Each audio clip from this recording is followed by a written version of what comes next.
In this video, you will find out that this pied-à-terre tax, is a catch-up because all this time, he's been paying the least amount to hold any asset.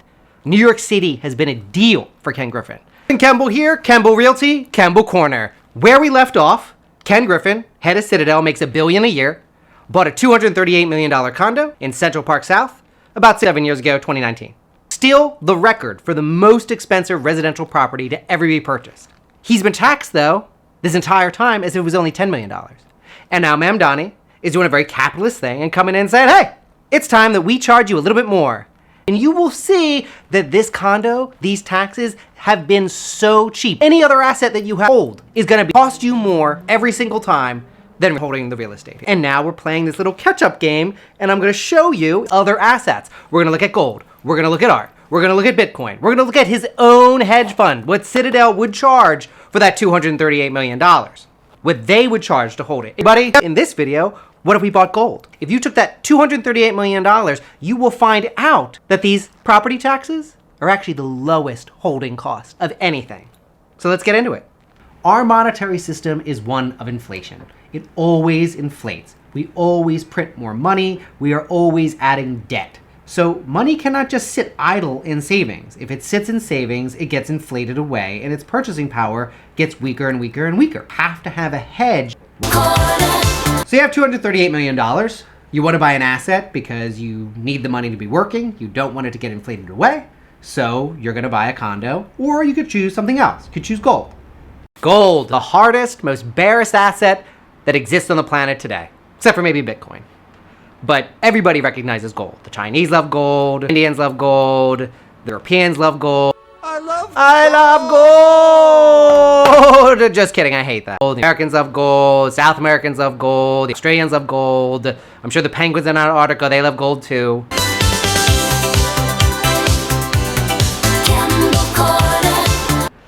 There's a lot of properties that gold has that makes it really bar gold. It's the same as every other bar gold. There's nothing that says, oh, this is Ken Griffin's gold on it. Melt it down, boom, it's done. That's why gold's so wonderful. It can be in a burning building. Everything can burn, but the gold will be fine. But at the end of the day, it's just been around forever, so we all recognize it as something. $238 million of gold in 2019 would have been 426 bars of gold, which is the equivalent to about 12,000 pounds. So we'd say that's about 6 or 7 brown bears or polar bears. We would say it's 2 SUVs. Maybe it's about 60, 200-pound men. Or, if we're living that 8X life, Dr. Now's patients, represent. There's about 20 of them. Or Timbuktu. Nothing justified to be unhealthy. The amount of space it takes up is about 2 of those big walk-in fridges. The kind in the bear, where Carmi gets trapped inside. It's one of those. That's the amount of space. 2 of those is the amount of space that 426 bars of gold, 12,000 pounds of gold would take up. How do you store 12,000 pounds of gold? Where? What vault? In your house? I don't think so. Not in 220 Central Park South. I don't think so. Put it in a vault somewhere. Can't even see it. You'd have to store somewhere. And where do you put it? And remember, what was getting complained about was that he was paying $500K a year in taxes for his property tax. But that was the same as if the property had been $10 million. Now, if you bought the same amount of gold, and had to put it in a vault, $1.2 million to hold it. So all these years, all the last 7 years that he had this property, every year he should have been paying $1.2 million. But instead was paying half that amount. Paying half that. So Mamdani had to come in a very capitalist way and say, hey, we got to fix this. We can't be giving you nice introductory rates. It's like VC. They subsidize the cost, kick out all their competition, and now they're ready to raise prices. Kind of how we are now too. So the $500K that he pays for the condo is a deal. It has to change.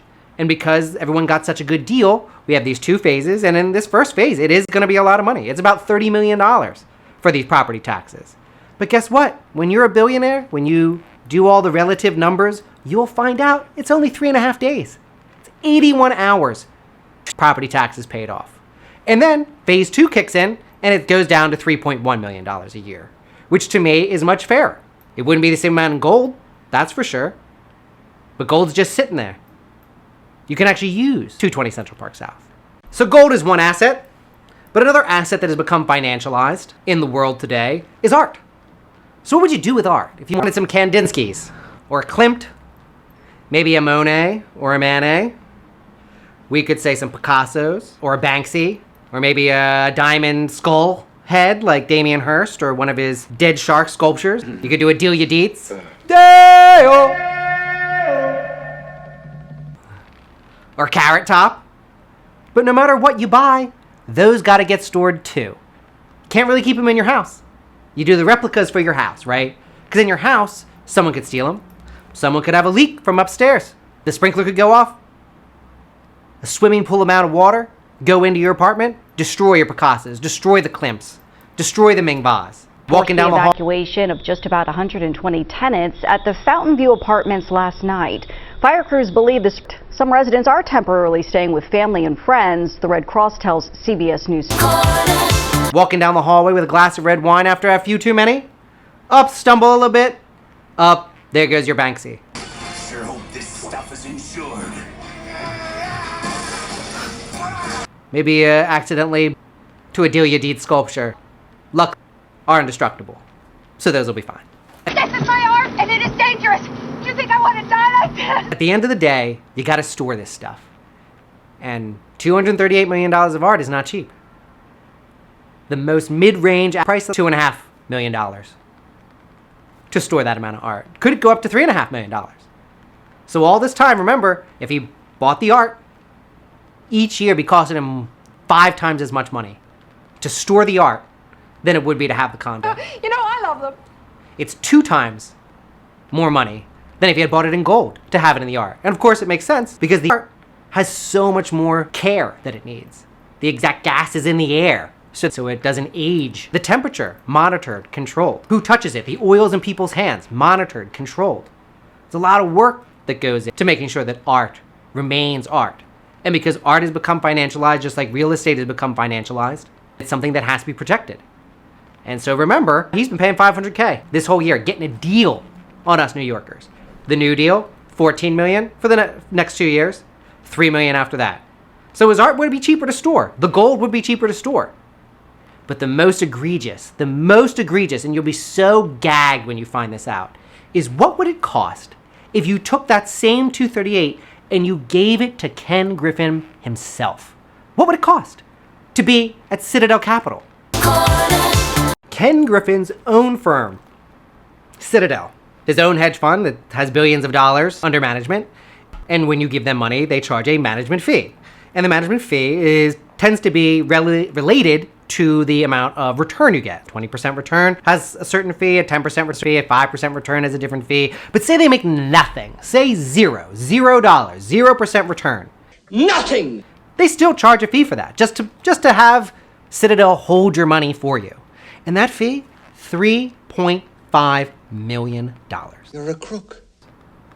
7 times what this property tax is every year. Crook. More than the art. Crook. More than the gold. Crook. So it's cheaper to hold a condo in New York City that you can live in, that you can use, that you can make memories in, live your life in, have your best times, have your worst times.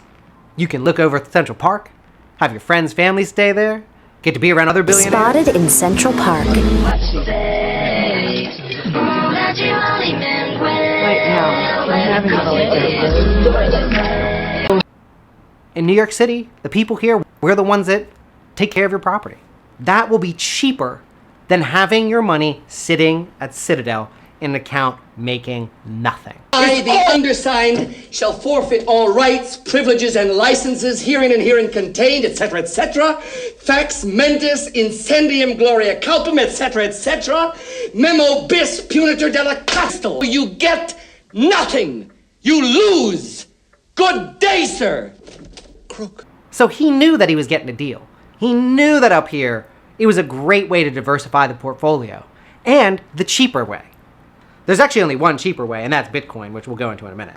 And yeah, this first phase of this tax plan is going to be about $15 million a year to catch up for all those years where he was getting that deal, where he was getting that discount. And then afterwards goes down to 3.1. 3.1 in property tax after this. So still cheaper than his own fund's management fee to produce nothing. Nothing.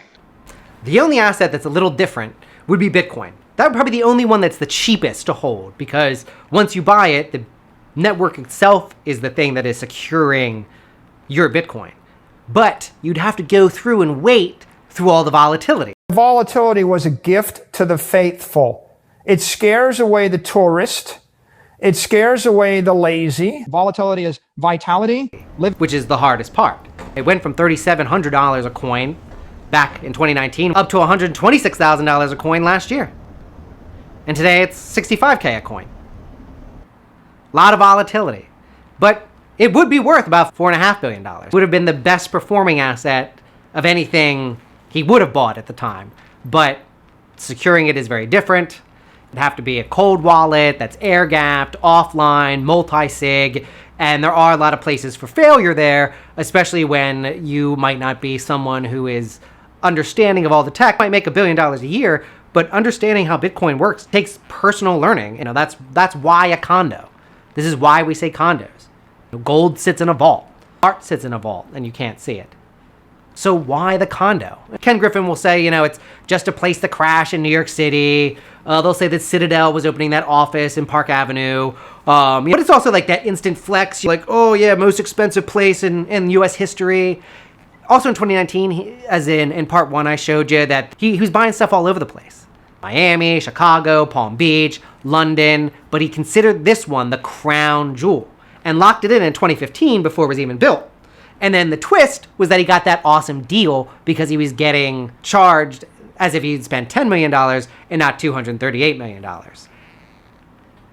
But the biggest thing of all is that for billionaires, the title that you get for a property is a contract with the city and the state. So you're protected in a way that gold and art and crypto cannot. And that legal protection is a big part of what makes real estate so powerful, especially trophy real estate. A property can preserve your down payment or preserve your actual wealth via the powers of state combined with the demands of reality. The fact that we all need a place to live. And while the federal government currently engages in balance sheet inflation, money printing, the dollars used to buy it lose purchasing power. But the value of the property often keeps up or outpaces that inflationary pressure. But pressure has to go somewhere, especially inflationary pressure. So it shows up everywhere else. Food, gas, utilities, rent, and with it, the cost of keeping a city running. I'm sure you're seeing it for yourself. Across the market. Press the number 1 in the comments if you feel it in your own daily life too. I know I feel it. Food at home is definitely up by at least 3%. Food out of the home I know is up by 4 or 5. Gasoline up by 25%. That's a number 1 in the comments. Electricity's up. I know hospital services are up by 5%. Auto repair, that's up 7%. But I will say my likes and subscribes, they are down in percentage. So help me out. Throw me a like, throw me a subscribe. I need to make the algos happy. And once they are happy, they will push my message to more people. And the more people that know me, then the more people will use me. And then the more people will have better real estate outcomes. And then the better it is to live in the city because people are happier. This pied-à-terre tax is not a punishment. We live in a shared reality. As the saying goes, you know, the world turns on its axis. One man works while another relaxes. Post-its. The world turns on its axis. One man works while another relaxes. A tax is not to punish success, but to recognize our shared reality.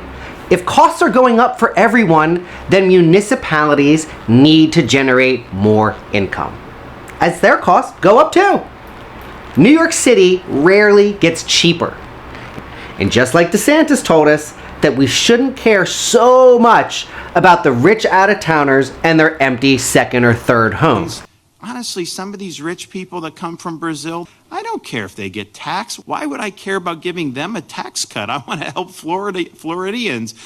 He's right. We shouldn't care so much about them here either.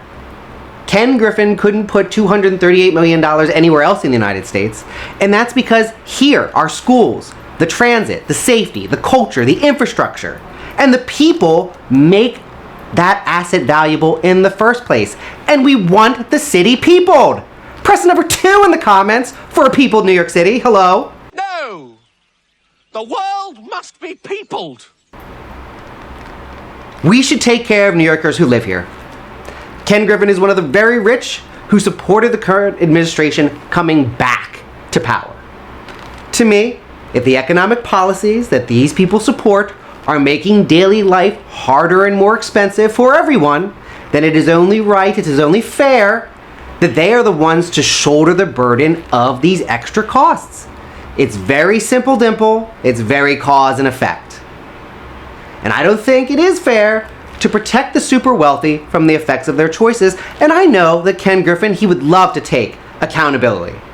So tax the empty second or third homes, invest the money in New Yorkers who actually live here, and watch your asset become even more valuable. And that's it. That's all I gotta do. And that's it for part 2. I'm Kevin Kemble of Kemble Realty. Follow me on Instagram, TikTok, Twitter, Blue Sky, Noster. The Game of Homes, all one word, sometimes 2 S's. Thanks again, and hopefully I gave you a different perspective. Bye. This content is for entertainment only and does not constitute financial advice. For personalized fiduciary counsel, please retain my professional services. Said good day! XOXO.